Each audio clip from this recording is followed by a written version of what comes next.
the Blue Jays are destroyer of worlds, okay? From one red-colored team to the next. The Red Sox are off the face of the earth, and the Cardinals are next up. We're going to give you over-unders for the series. Ben's going to take another crack at he was a Blue Jay. I'm going to answer an email or two. We'll see you after the break. It's Locked On Blue Jays. It's right now. You are Locked On Blue Jays, your daily Toronto Blue Jays podcast. Part of the Locked On Podcast Network, your team every day. Thank you for making Locked On Blue Jays your first listen every day. We are free. We're available wherever you get your podcasts. Matt Bonaparte, Ben Shulman with you here on this wonderful Tuesday morning, perhaps afternoon, perhaps evening, perhaps pregame, postgame, 4 a.m., whenever you're listening to it. Here we are. The Jays are taking on the Cardinals. Cardinals are coming into the Rogers Center. There is no Austin Romine, which is the biggest news of this series for St. Louis. They also don't have a guy named Paul Goldschmidt, a guy named Nolan Arenado. Those guys don't matter. It's all about Rowe. Let's do some over-unders, Ben, on this series. Okay. First one I've got for you. Blue Jays starting pitching. 18.5 strikeouts for the series. Over or under. It's a 2-game set. Ooh. And I do believe Berríos and Gausman are the lined-up pitchers. This is assuming 18. It's Berríos and Gausman. Berríos can do 13 on his own, and he's told us that before. Yeah, twice this year, but 18 is a lot. Gausman did strike out 10 in his last start, and that's pretty ridiculous. I'm leaning that I'm going over with it. We did a little bit of research before this series on what kind of team the Cardinals are. They don't strike out a ton. They're in the bottom 10 in the league in terms of total strikeouts, like good bottom 10, not bad bottom 10. Yeah, I'm going to say over, I think. Berríos has been pitching better recently. He's put together 4 solid starts in a row. And then Gausman on a weekday strikes out 7 or 8. So I think they go over, but 18.5 is a good line. Thanks, man. I got to rebound. I got to bounce back after my bad line on last week. I'm hammering the over here, by the way. They don't have Austin Romine. They don't have Goldschmidt. They don't have Arenado. I think that the lineup itself doesn't strike out a bunch, but without some of the biggest hitters in your lineup, and Goldschmidt and Arenado, you're just not going to play as well, or they'll play better and prove me wrong. But I'm going to hammer the over here. I'm going to say that they both go for double digits, and it's a good line. Now, the guys that are absent for the Cardinals in this series, as Ben gets a phone call, are also their best home run hitters in Goldschmidt and Arenado. Those guys have combined for, can I do math, 42 home runs this season for the Cardinals, who as a team only have 104, so almost half. So the next line is half a Cardinal home run, over or under? Over. In these fictional lines. Okay. I got Pujols hitting 1. I probably don't have Pujols hitting 1, but I do have a Cardinal hitting 1, and he's your scary, so I support you sticking up for your guy. I guess I have Tyler O'Neill hitting 1. But Rogers Center, boombox, Berríos, even when he's pitching well, it does still feel like he's going to give up a homer a lot of the time. Gausman, on the other hand, I believe still leads the majors in home runs per 9. So if it doesn't happen against Berríos, I start to get real sweaty for that Gausman game because I think Berríos is first. But, yeah, I'm going to say over. I feel like between Berríos and the relievers, there's a good chance that one guy hits a home run at some point. But maybe not a ton of home runs. Okay, my next line is regarding Cardinals. Oh, you're going over on that one? Yeah, I got Pujols hitting the 1. Okay. My next line is regarding Cardinals pitcher Adam Wainwright, who's set to start Game 2 of this series, as I understand it. He is the last of a dying breed in terms of workhorses. He is a guy who will pitch into the 9th inning. If he can. If he's given up 2 runs, he'll still be out there pitching, which is not something you see anymore, but he is 40 years old, so he's as old as sliced bread. My line here is, does he go over or under 6 2/3 innings pitched. I'm going to say he goes. Under meaning, I guess it's obvious what under's meaning. Never mind. Yeah, under meaning 6 1/3 or fewer. Okay. Yeah. I don't know why I had to clarify that. Over, by the way, for our studio audience, is 7 or more. But I'm gonna go under on that one. I love Waino, but I think there's a chance that the Blue Jays continue their really, really hot offensive stretch that they've been on, since coming off the All-Star break and hit them around. So I also happen to know that the Waino numbers in the Rogers Center, which I believe you have because we were looking at it yesterday, are not great in the very, very limited appearances. So I'm going to go advantage Blue Jays. Okay. In his last 5 starts, going most recent to oldest, he was 5 1/3, 5 1/3, complete game, 5 2/3, 7 innings, which is just insane. So 2 out of 5 of the last 5 he's gone over. Yes. Okay.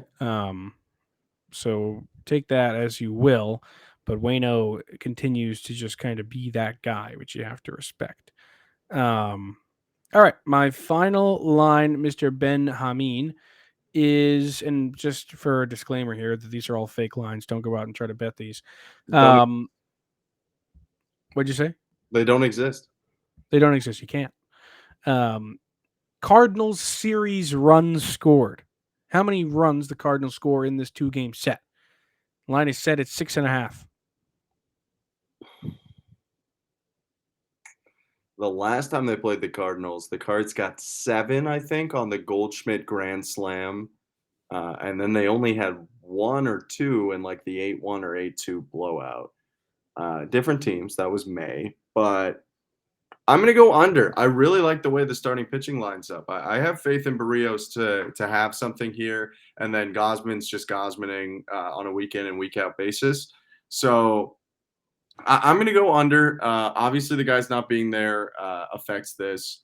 And I think that, the offense is kind of feeding the pitching and the pitching the offense. Like the Blue Jays kind of had to bring in some relievers in the third game unnecessarily against Boston because they just wanted to get some guys going because they're really well rested coming off the break and then coming off those 3 pretty comfortable wins. Like one of them was 4-1, but 3 pretty comfortable wins in general. So I like the way the bullpen's set up, and I think the starters line up really well for this series. I'm going to say under 6.5 runs. Got to be under, right? I mean, you're missing 2 of your best bats. It would be pretty. I could see them rallying and they're being like, the Cardinals scored how many runs without Goldschmidt and Arenado and Romine? So I could see it, but I'm going to go under. I kind of saw that from Kansas City. I mean, I went to Royals Twitter that week. Especially, I went to the tweet where they announced all the guys going back down, and people were like, "Why are we sending these guys back down? Some of them have hit better than some of the guys we have." So you never know, like what an opportunity can do for people. Sometimes you move up in the order, or you get into the lineup, and people capitalize on stuff like that. It definitely can happen. All right. Well, those are the over-unders. I think we agreed on all of them, which is not exciting, but hopefully the audience disagreed with us. All right. Well, let's talk Blue Nile. All right, Ben, at BlueNile.com, you can celebrate all of life's special moments, from creating the custom engagement ring of your partner's dreams to gifting a classic and timeless jewelry piece, all at affordable prices. Whether you're popping the question or you're celebrating a big moment, go get jewelry as unique as whoever you're with the modern convenience of online shopping at BlueNile.com. Looking for fine jewelry but having trouble choosing? Blue Nile has jewelry experts on hand 24/7, available via phone or chat to help you find a memorable gift at every budget. Make the moment sparkle with jewelry from BlueNile.com. And going on now is the Blue Nile Anniversary Sale.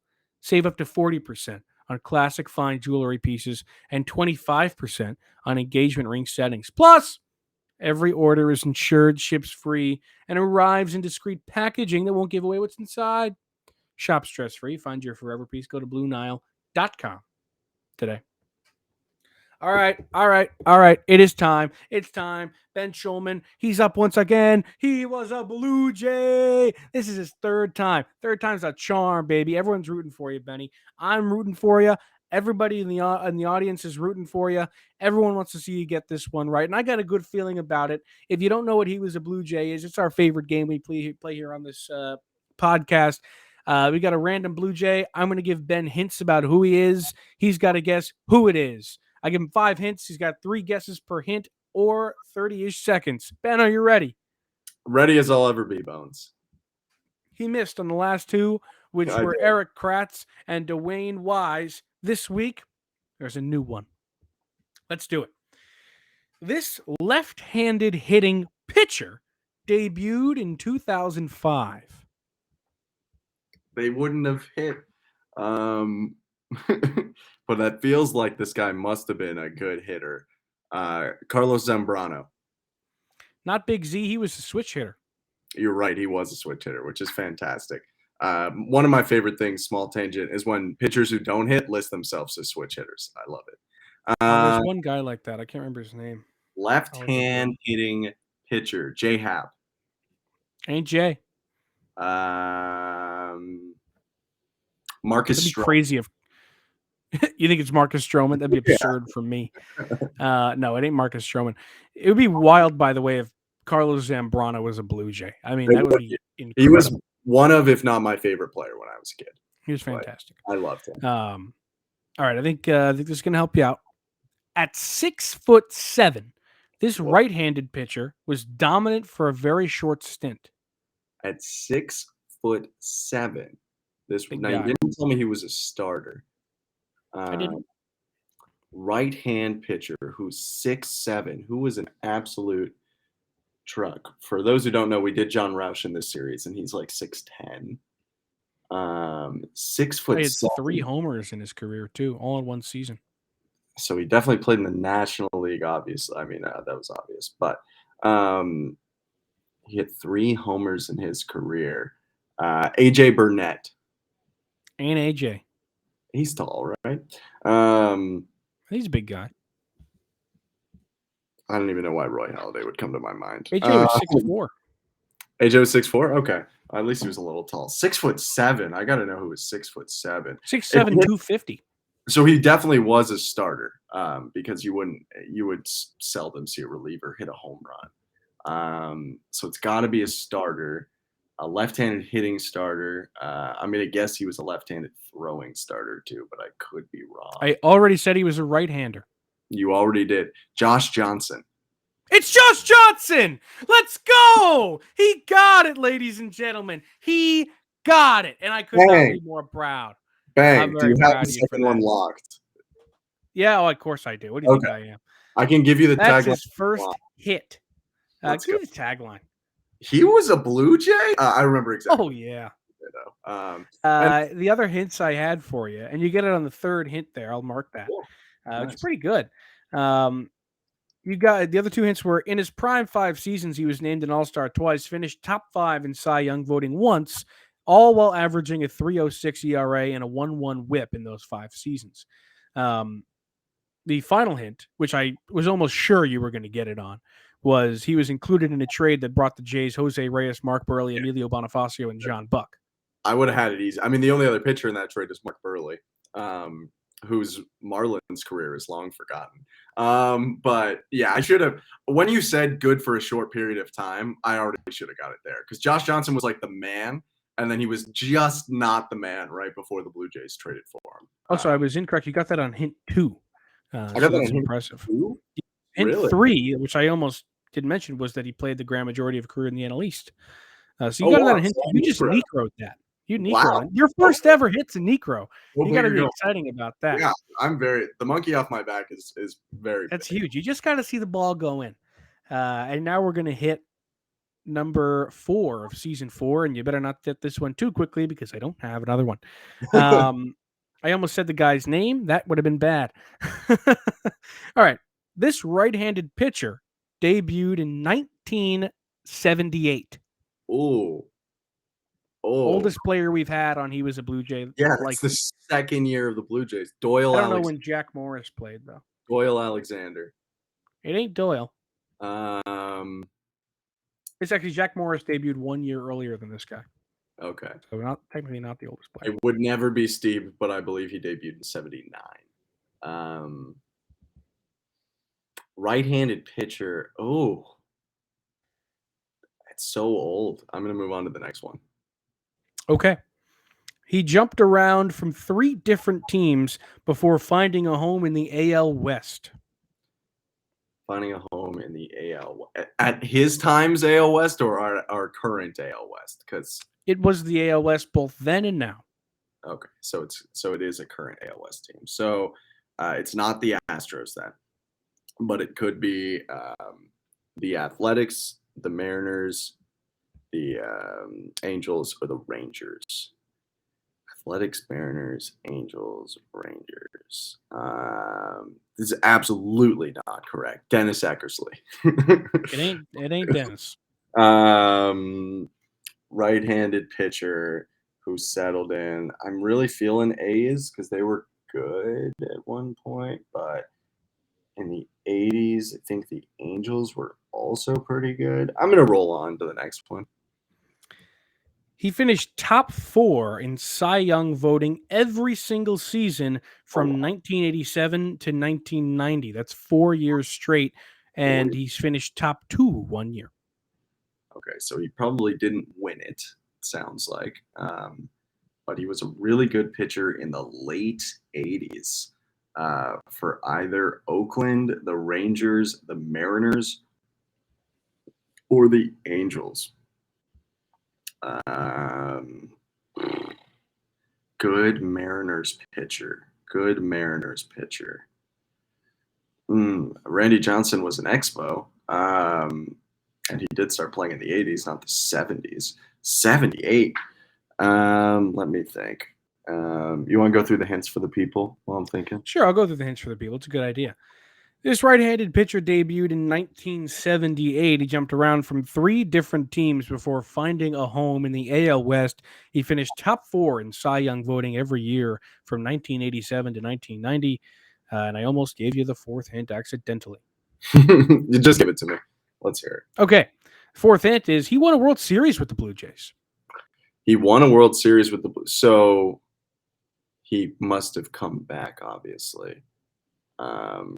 Or what you just the first time was he debuted in '78, right? You didn't say. I did not say he debuted with the Blue Jays. Okay.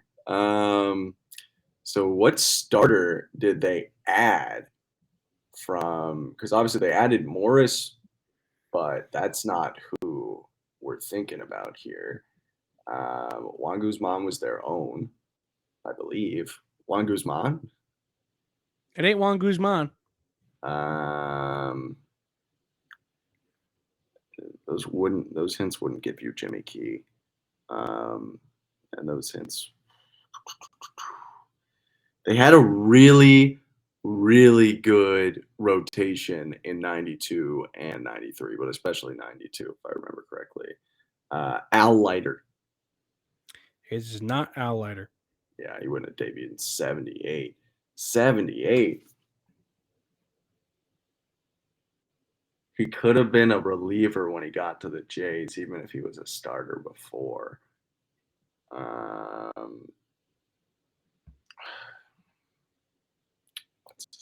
Not Dwayne Ward. All right, hint number 5. Let's hear it. He is a 3-time World Series champion, and he is one of the greatest Oakland Athletics starting pitchers of all time. Yeah. Made sense. It would be an A. That was where my first instincts went.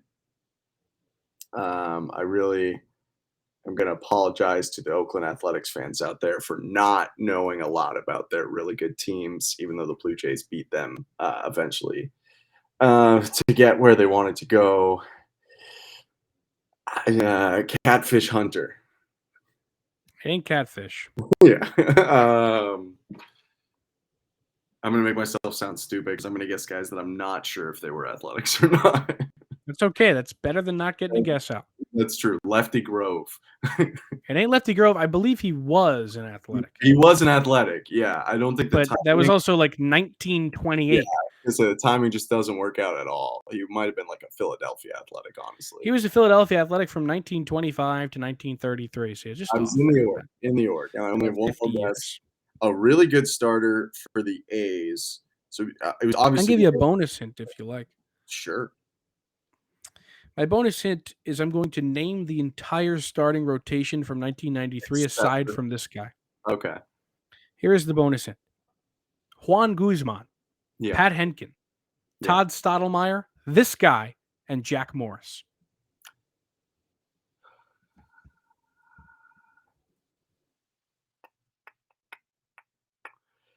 '93. He was a World Series champion with them. He was the Jimmy Key replacement. Who'd they get to replace Jimmy Key? Got to push you for time here, Shulman. All right. If I don't get it in 10, you can give it to me. 9.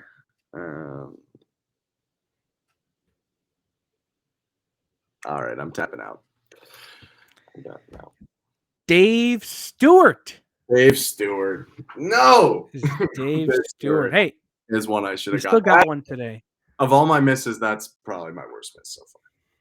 It's okay. Dave Stewart, he was one of the greatest A's of all time in that if you look back at his numbers, he had good numbers in that 4-year stint, but aside from that, not great. But in that 4-year stint, he had 20 wins each year, which nowadays is not a big feat, but still something that's pretty impressive for the time. And he led the MLB in innings pitched 2 of those seasons. So a very, very good pitcher. Dave Stewart is your third miss. You are currently 1-3 on season 4. But we will move on. It is time to answer emails. Email. I feel like Steve from Blue's Clues. I do think we have to talk to about one of our business partners first. Oh, go ahead, man.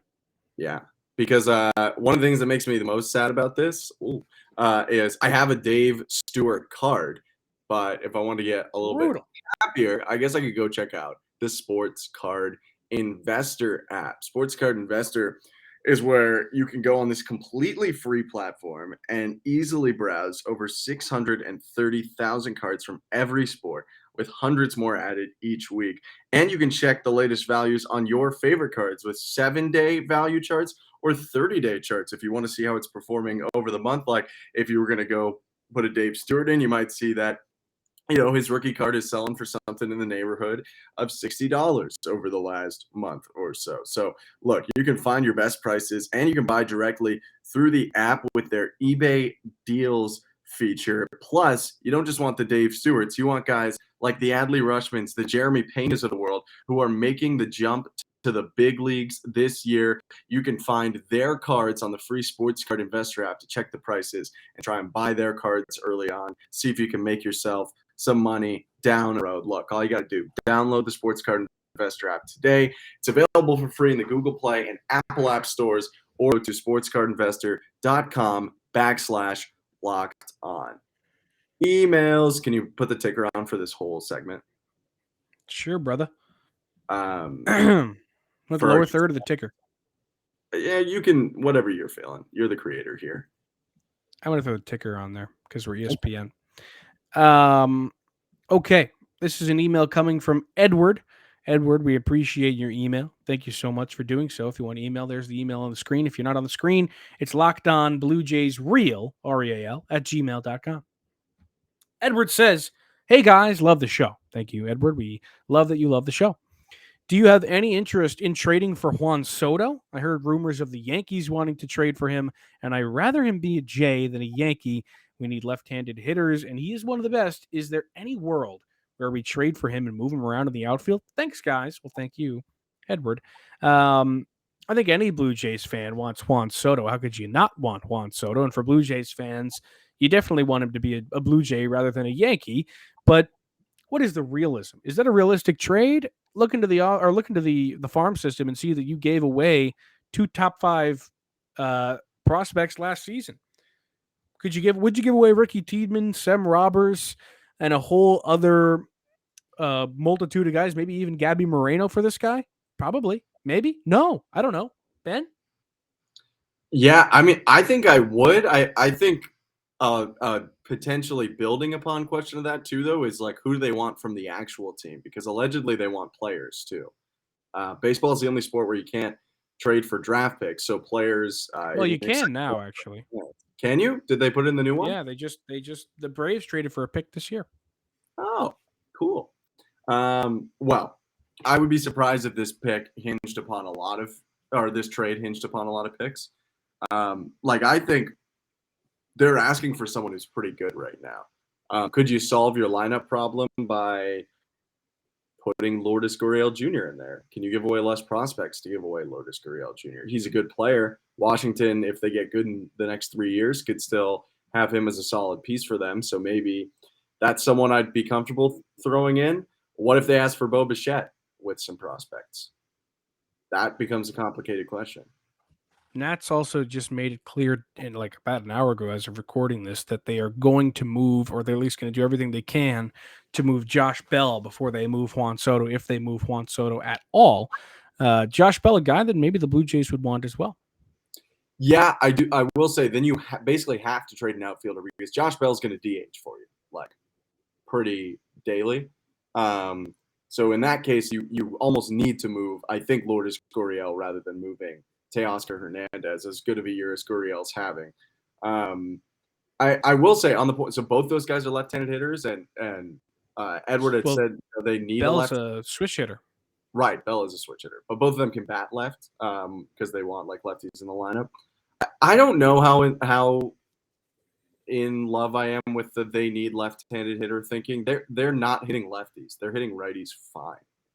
They're one of the worst teams in the league at hitting lefties, and they overall are one of the best offensive teams in the league, third in runs per game. So I'm not so in it for the lefty angle. I think I'm in it for like the Juan Soto. You could argue value-wise, just trade value with his age and his talent level, not to mention position, might be the most valuable player in baseball. Like if he's not, I think he is. If he's not, I mean him or Ohtani. Yeah, that's true. Ohtani could be there, but Ohtani's older than Soto is. And there still is, even though it's been great for a while, the looming could he get injured again, and if it happens, does it spiral? So I mean, I want the Blue Jays to pick up the phone and offer stuff. I think I could stomach the Bo Bichette thing, maybe, but then again, they don't. Who would play short? So I don't think Bo, but I don't think you can move Bo. Because what are you going to do then? Get Otto Lopez up? Like, what's the story? You have no shortstop. So I think if it was Lourdes, like I don't want to trade Gabby, but I think they want Gabby. I think you'd almost have to trade Gabby and Ricky Tiedemann. I think they want. You do not want to do that. 3 prospects. I think. Yeah, probably. I think they want maybe like Lourdes, Gabby, Tiedemann, Aurelvis Martinez, and maybe one other top 30 guy. It's a lot. And I don't think that's worth it for the Jays.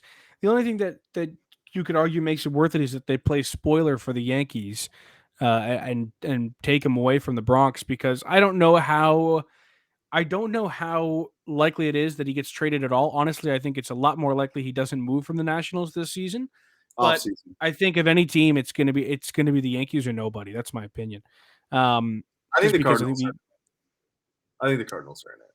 They have MLB. They could be. They totally could be. Okay, sure. The Cardinals in there too. Absolutely. But if the Jays want to go try and play spoiler, maybe, but I don't think it's worth it giving up your entire future for a guy who's fantastic, but they're giving away a lot. And the Jays, unlike some of the other teams around the league, don't have as much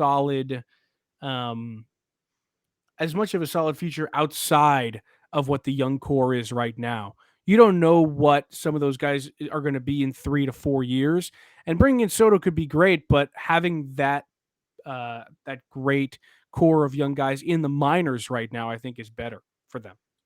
Yeah, and if you're going to spend the capital, I think you do it on pitching at the end of the day. I agree. I think it'd be a waste of prospects on Soto. Soto's a great player, but he doesn't win you right now.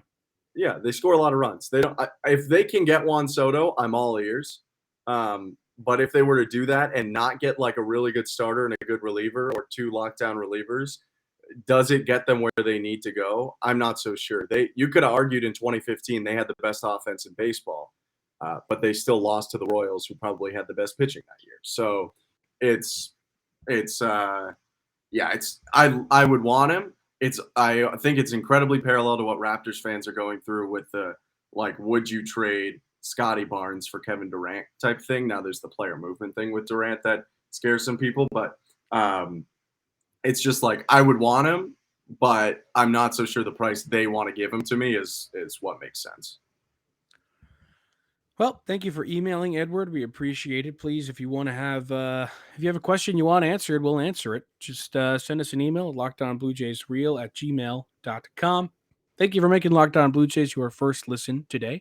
Go make your second listen to Locked On MLB podcast. MLB expert Paul Francis Sullivan, and please call him Sully. He brings you humor, passion, and unique perspective on every team and the biggest stories around the league. Follow the #1 daily league-wide podcast, Locked On MLB, on the Odyssey app, YouTube, and wherever you get your podcast. Ben and I will see you tomorrow.